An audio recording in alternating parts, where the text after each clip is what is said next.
ma tahay qof xiiseeya isboortiska jecelna inuu samaysto website uu ku soo bandhigo wararka ciyaaraha sidoo kale ma doonaysaa inaad samaystid website aad ku soo bandhigtid wararka siyaasadda lacagna aad ka samaysid haddaba haddii ay jawaabtaadu tahay muuqaalkan dhammayso sababtoo ah waxaan kugu bari doonaa sida loo dhiso website sports step by step aan idinla wadaago koorskan waxyaabaha aad ku baran doonto haddaba muuqaalkan waxaad ku baran doontaa 1 sida loo iibsado domain name iyo hosting qiimo jaban 2 sida loo install gareeyo WordPress loona set up gareeyo 3 waxaan kugu tusin doonaa sida loo install gareeyo theme 4 sida loo qoro post loona publish gareeyo 5 waxaad ku baran doontaa sida loo customize gareeyo loona qurxiyo website-kaaga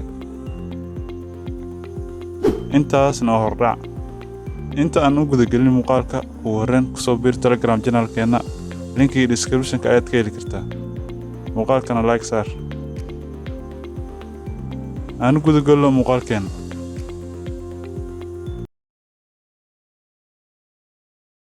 ugu horreyn waxaa jira shirkado badan oo bixiya domain name iyo hosting-ka haddii aad sanad la gadanaysid domain name-ka free badana lagu siinaa saas la soco marka shirkadda maanta ka gadanayno hosting-ka waxaa loo yaqaanaa DreamHost waa hosting kamid ah hosting-ka ugu fiican kuwa kale waxay ugu fiican tahay unlimited traffic waaye unlimited storage waa sidoo kalena free domain ku dare oo sanadka ugu horeeya ah waxyaabo badan ayay ku kale ugu fiican tahay marka haddii aad u baahan tahay linkiga waxaad ka booqataa description-ka ayaan dhigi doonaa affiliate waaye linkaas description-ka yaala haddii aad ku gadatid hosting affiliate waaye waxaa ku heli doonaa commission lacag fiican ayaa ku heli doonaa soo koorsiga free waaye kaliya waxaad samaysaa affiliate-kaas isticmaal taasna waxay noqon doontaa dhiirigelin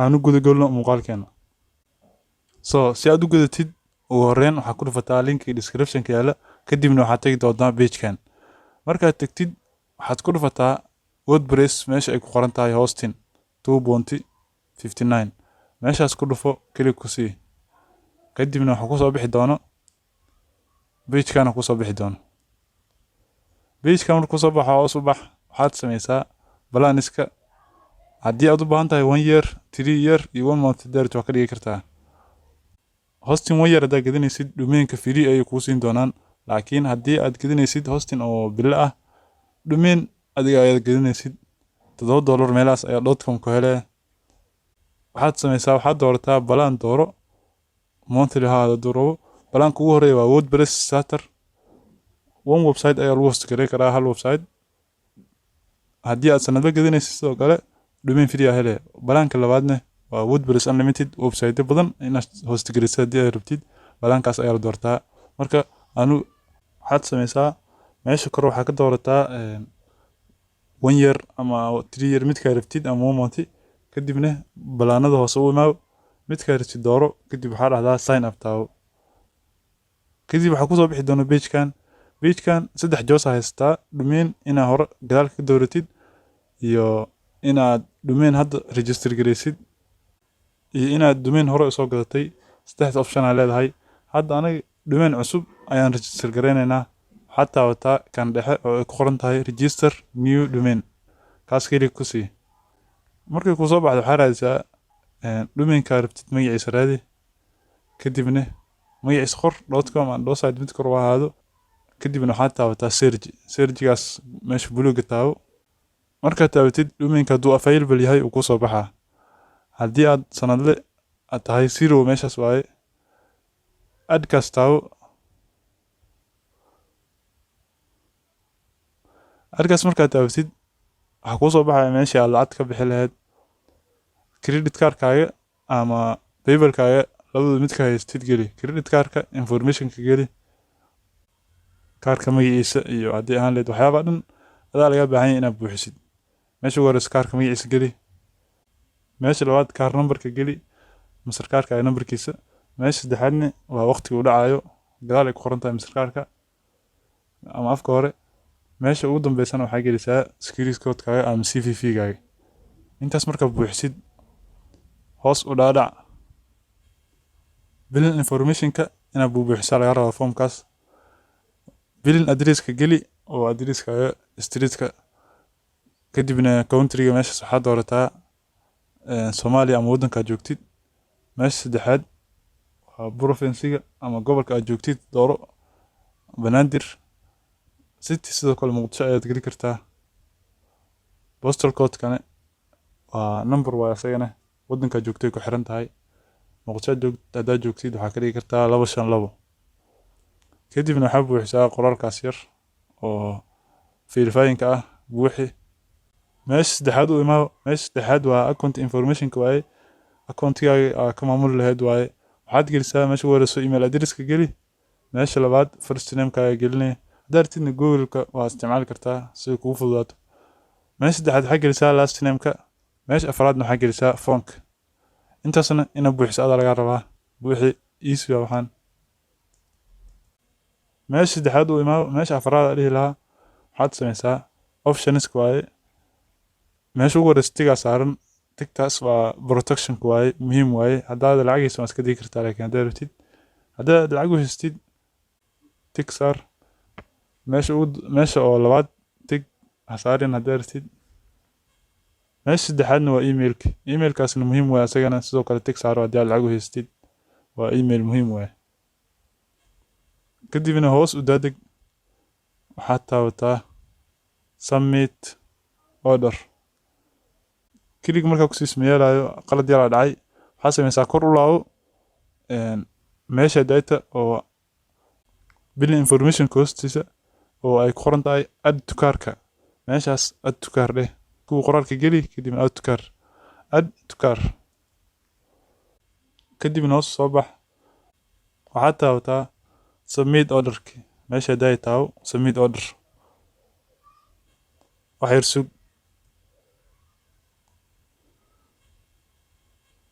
kadib shaashadan ay kusoo bixayso waxaa sameysaa meeshaas waxaa gelisaa password-kaaga. kadibna waxaad taabataa continue. meesha buluug kalik ku sii. sidaasna waxaa ku iibsatay hosting iyo domain isla socdo.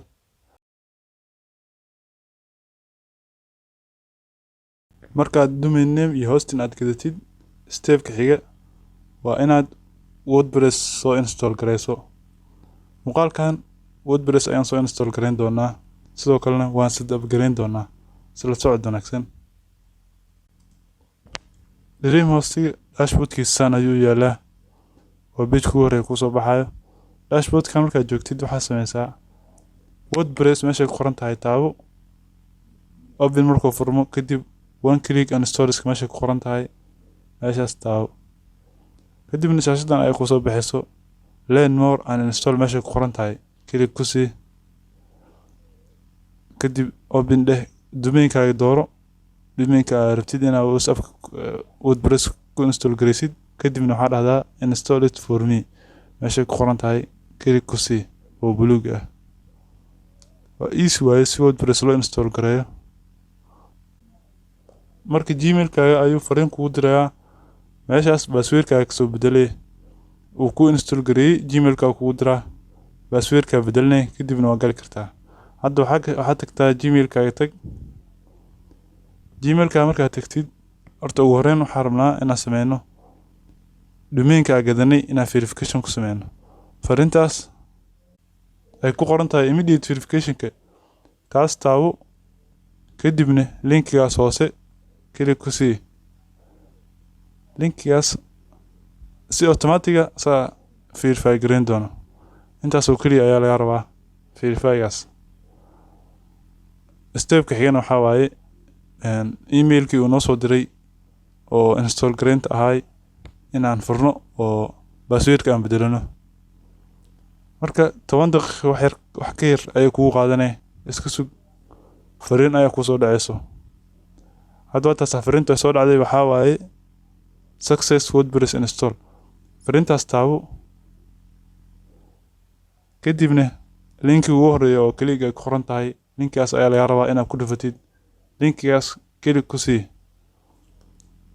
linkaas klik markaa ku siisid wuxuu geenaa page-kii oo WordPress-ka oo website-kaaga oo aad ka bedelan lahayd waxaa la password-ka.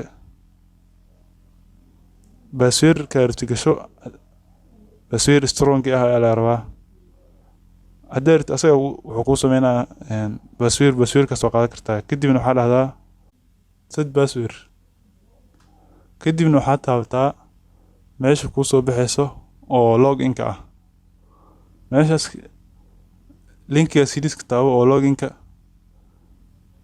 kadibna waxaa gashataa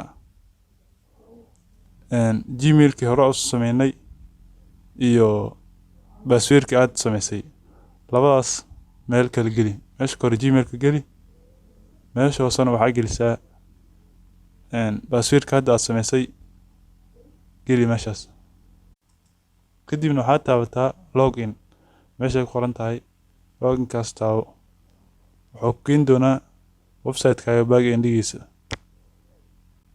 login markaad taabatid back-endiga ku geenaa shaashadana kusoo baxayso meeshaas qaladka oo geeska kor meeshaas taabo si uu kugu soo baxo optionska kale meeshaas oo geeska taabo kadib waxaan sameynaynaa sida abkii ugu horeyn dashboardkaaga tag dashboardka website-kaaga tag dashboardkaas ku dhufo shaashadana kusoo baxayso marka ugu horeyn waxaan rabnaa inaan sameyno screen-kan hore wax kaaga soo muuqanayo inaad iska qaadid waxaad taabataa screen optionska oo kor kaaga soo muuqanayso dhammaan tig ka qaad marka waxyaabahan uma baahnid sida caadiga tig ayaad ka qaadi kartaa dhammaan kadibna iska xir marka xigto waxaad tagtaa stingiska tag stingis general kadib ku dhufo general markaa ku dhufato waxaad sameysaa meesha ugu horeysa oo site title-ka waxaa gelisaa title-ka website-kaaga meesha labaad tagline-ka geli oo waxyaabo website-kaaga cabirayo tagline-ka markaa gelisid kuwan sidooda ayaad ku dayi kartaa waxyaabahan site address-ka iyo URL-ka sidooda ku day meeshaas kale oo ay ku qoran tahay anyone can register ayadana waa ka tagi kartaa haddaad rabtid kadib hoos u bax waxaa sameysaa save dheh save taabo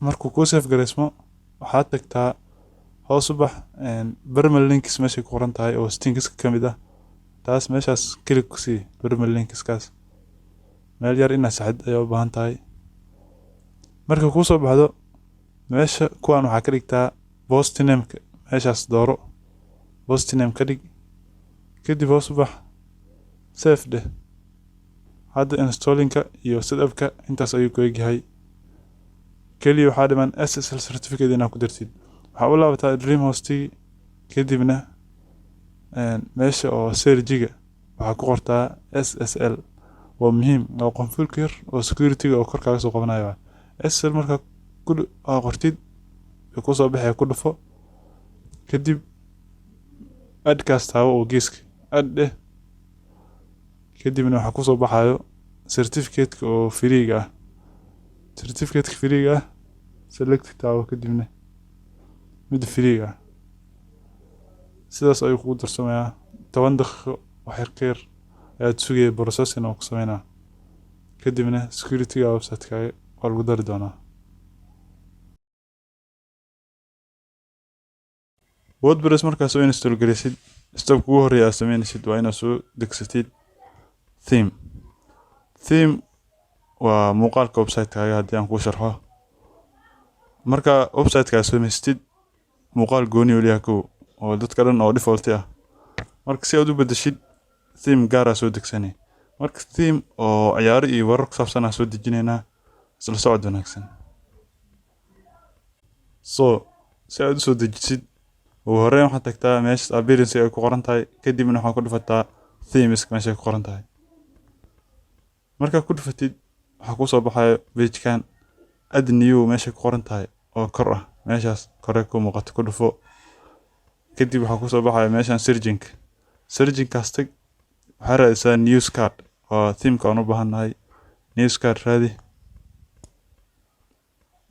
waa news card markaa qortid theme-kaas ku soo baxayo waaye theme-kaas waxaa dhahdaa install meeshaas install ay qoran tahay click ku sii install leh wax yar sug marka intuu install garanayo kadib waxa ku soo baxaysa activate kadib activate kaas ku dhufo si aad u activate gareysid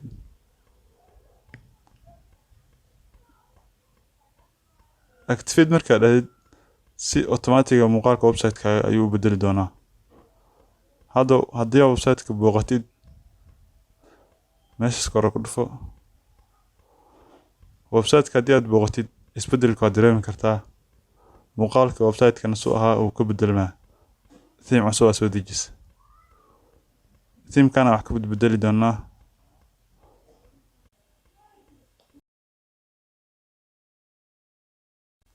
waxaa qoraynaa marka post saa qoraynaa si uu website-ka oo customize markaa sameynayno oo noogu qurxanaado si post loo qoraa muuqaalka ku baranaya marka horeen inta post qorin waxa u baahan tahay inaad sameysid code gelis sidoo kalena waa u baahan doonaa customize markaa sameynayno code gelis sameynayna marka muuqaalkan si aad u sameysid code gelis dashboard-ka markaad joogtid waxaad tagtaa posts meesha ku qoran tahay kadibna code geliska meesha ku qoran tahay kusii dhufo marka ku dhufatid page-kana ku soo baxayo oo meeshii laga sameeyay code geliska code gelis kadib magaca meeshaas ku qoran marka aad rabtid inaad code gelis sameysid magaca code geliska aad rabtid hadda sports way Champions League iyo Premier League iyo waxaas ku qori kartaa magaca code geliska aad rabtid meeshaas ku qor kadibna hoos u bax aad new code geli meesha ku qoran tahay click si aad u sameysid kadibna si automatic kugu sameysmaa dhammaan waxaa kugu badan oo saas oo kale ah samee sidoo kale warar hadda rabtid code gelis waxay noqon karaan wararka maanta breaking news code gelis badan aad sameysan kartaa code gelis karti meesha ku qor kadibna aad indhe intaas kugu sameysmaa marka waxaan qoraynaa post sida loo qoro post ayaad ku baran doontaa muuqaalkan si aad u qortid post waxaa sameysaa meesha ay ku qoran tahay post isku dhufo kadibna add new meesha ay ku qoran tahay click markaa ku siisid page-kana ku soo baxaya horeen editor-ka aad ku qoraysid waad iska bedeli kartaa marka meeshaas hore oo meeshaas waxaa ka dhigtaa WordPress editor dooro kaasa fudud oo simple ah qofka beginner-kana saa fiican kadib waxaa ku soo baxaya page-kii lagu qoray postiga horeen postiga waa inay title leedahay title-ka meesha ugu horeysa ku qoree oo ay ku qoran tahay add title-ka meeshaas ku qoro title markaa ku qoratid waxaa sameysaa hoos u bax meeshan waa paragraph-ka ku qor hadalka caadiga lagu qorayay postiga waxay ka kooban tahay ciwaan iyo hadal iyo sawirro marka ay diyaarsantahay soo koobiyeysanaa bast ku dheh meeshaas ku qoro hadalka ama badso haddaad rabtid postiga waxaa la rabaa 500 oo ereyna iska yaraan ugu yaraan 500 waa inay gaareen daartid meeshaas ka edit garay kartaa geeska meesha waaweyn ka dhigi kartaa m ka dhig farta xoog weynaane marka postiga waa inay leedahay image ama sawir taasaa inta badan fiican si aad ugu dirtid waxaa sameysaa new enter leh new line tag kadib balaaskaas kor meesha ay ku qoran tahay balaaskaas oo geeska kor kaga soo muuqanaya taabo markaad taabatid waxaa raadaysaa image waa kaasaa meesha kusoo qoraya click ku sii meeshuu kusoo galaa markuu kusoo galo waxaa sameysaa asaga taabo kadibna sawir upload dheh meesha ku qoran tahay si aad sawirku usoo geliso meesha kadibna sawirkaa rabtid dooro open dheh saasoo kugu soo galaa sawirkaa rabtay postiga qoraalkeeda dhameynaa postiga 500 oo erey ka dhig wax ka badan si uu Google AdSense haddii aad rabtid Google AdSense inaad dalbatid soo ku soo aqbalo postiga qoraalkiis markaa dhameystid geeskaan usoo jees meeshaas blog waxaa ka dhigtaa postiga ku dhufo hoos u bax marka waxaa u baahannahay meesha ay ku qoran tahay code geliska meesha ku qoran tahay waxaa ka doorataa code geliga uu qoseeyo boostiga qoraysa. Hadda kan Premier League qosaya, Premier League atig saara categoriska waa inaan ku dartaa qasab waay. Kadibna featured image meesha waa ku dhufo ama sawir soo upload garee waa taqaana si loo soo upload garee ama inta ka dooro sawir oo cover photo ah oo thumbnail ah waa inaan saartaa boostiga. intaas markaa sameysid waxaa sameysaa publish meesha ku qoran tahay publish ku dhufo. sidaasna waxaa ku qortay boosti sidoo kalena waa ku publish gareysa. marka boostiyaal 3 kale boosti ama 4 boosti soo qor customize-ka ay ku fududeyn doonaa website-kana ku qurxin doontaa. marka 3 boosti ama 4 boosti aan ku soo daraa kadib isku soo laabanayna.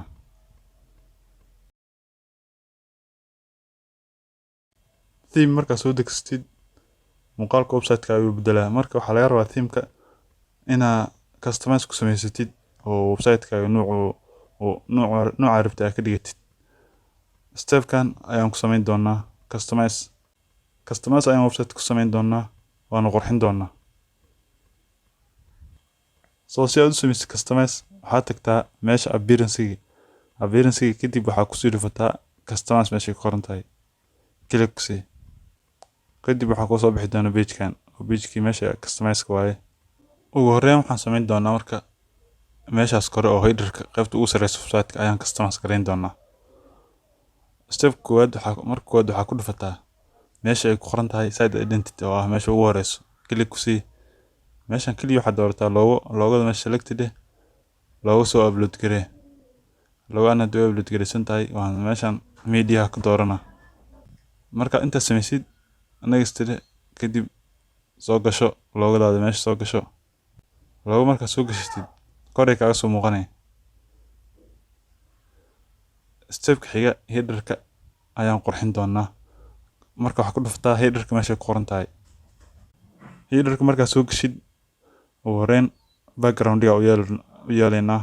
marka waxaad taabataa meeshaas oo background-ga select image leh kadibna image soo upload garee ama meesha media haduu hore u soo upload gareysay meeshaas ka dooro image ka dooro kadibna insert image leh. sidaas ayuu qurxanaan doonaa background haddii uu yeeshid website-kaaga. intaas markaa sameysid header ka soo bax kadib waxaan customize gareyn doonaa menus-ka meesha sare oo kasoo muuqanayaan home-ka iyo marka waxaa ku dhufataa meesha ku qoran tahay menus markaa ku dhufatid create kastaawo new menu kadib magac u bixi menu-ga sameynaysid main menu u bixi magaca rabto baxso kadib labada meel tick saar kadibna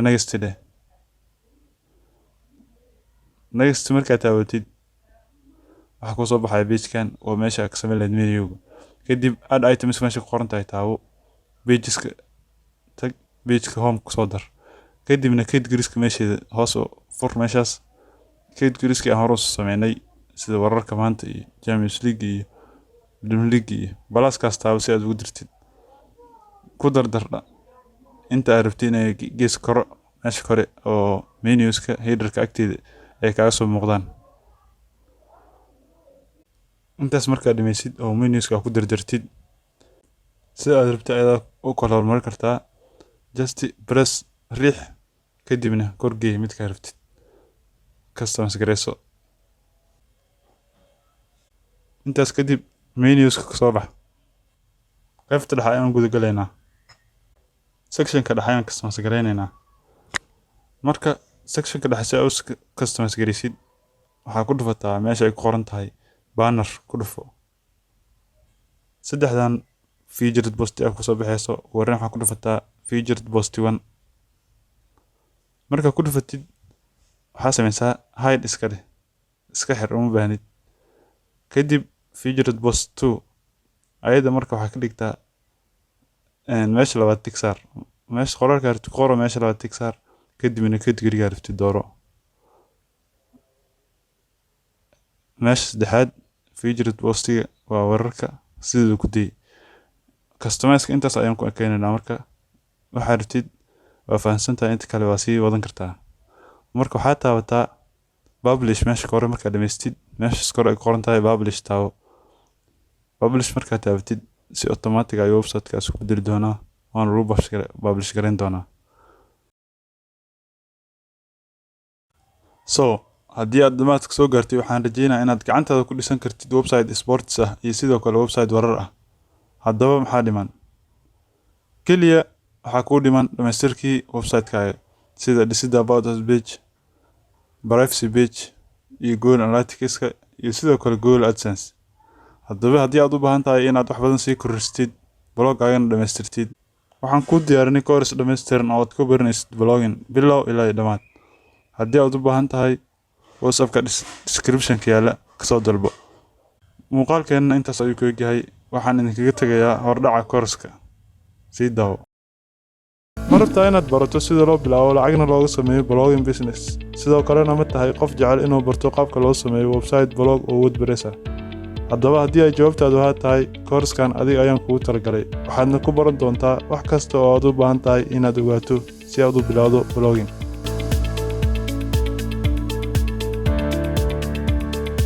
So course-kan intuu socdo maxaan ku baran doonaa? course-kan waxaan u kala dhignay 3 section walbana waxaan u kala qaadi doonaa steps fara badan oo step walbana wax gooni ah ku baran doono.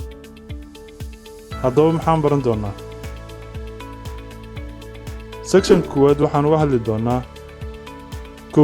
waxaan ku sharxi doonaa waa maxay blogging, qaabka ay u shaqeyso blogging iyo sida lacag looga sameeyo blogging.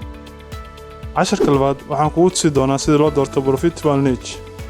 lesson-ka saddexaad waxaan ku baran doontaa naming and branding. intaas kadib waxaan u gudbi doonaa section-ka labaad. section-ka labaad waxaan ku baran doonaa sida loo sameysto website-kii aan lacagta ka sameyn lahayn annagoo sameyn doona website-kan kuu muuqdo.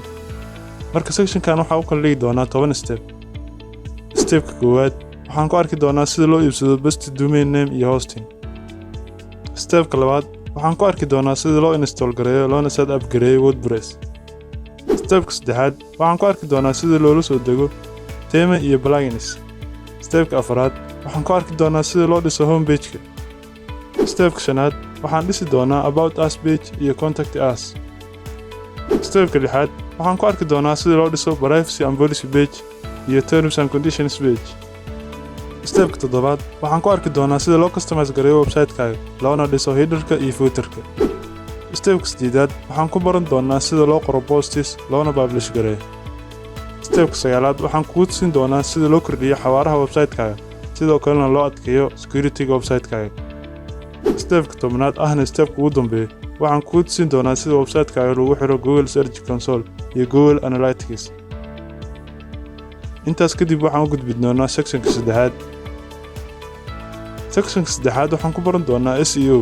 waxaan u kala qaadi doonaa lesson koowaad oo aan uga hadli doono waa maxay SEO.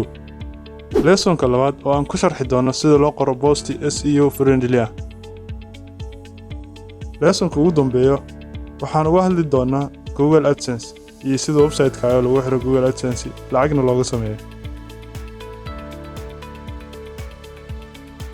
haddaba maxaa sugay? course-ka waa free, ka soo qayb gal oo ka faa'iideyso. See you in the course.